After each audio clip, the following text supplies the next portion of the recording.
Une nouvelle série ensemble pour voir comment installer rapidement et efficacement, et de façon gratuite d'ailleurs, un logiciel en local avec WordPress. Ça, c'est très pratique pour pouvoir notamment faire des tests sans que ça soit publié, hein, et donc de pouvoir tester son site WordPress. Alors pour ça, il y a besoin d'un logiciel qui s'appelle Local by Flywheel, et croyez-moi, on va arriver à installer un ou plusieurs sites WordPress en moins de 120 secondes. On fait le test, vous ne croyez pas? Allez, c'est parti.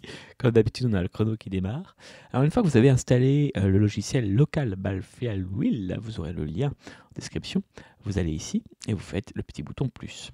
Vous allez bien sûr mettre une URL, ce sera l'URL de votre site, mais ça sera test.local, évidemment, puisqu'on n'est pas encore en ligne.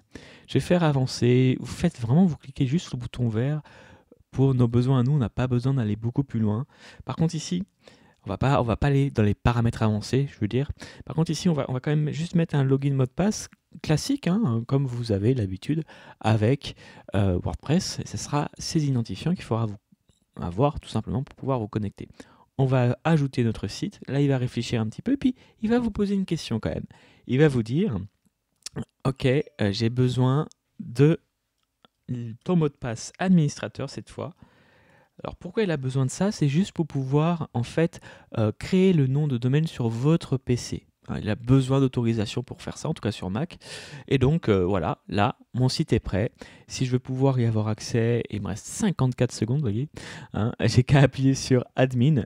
Et donc là, il va me lancer Google, mon ami Google. Voilà, j'ai bien mon URL ici qui s'appelle test.local, vous voyez. Hein, si je zoome un petit peu, c'est bien cette URL que j'ai créée et il me met directement à la bonne URL.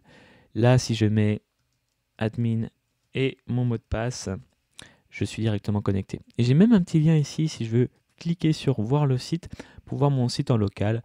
Il tourne très vite, hein, avec les dernières mises à jour en tout cas, donc ça c'est plutôt la bonne nouvelle.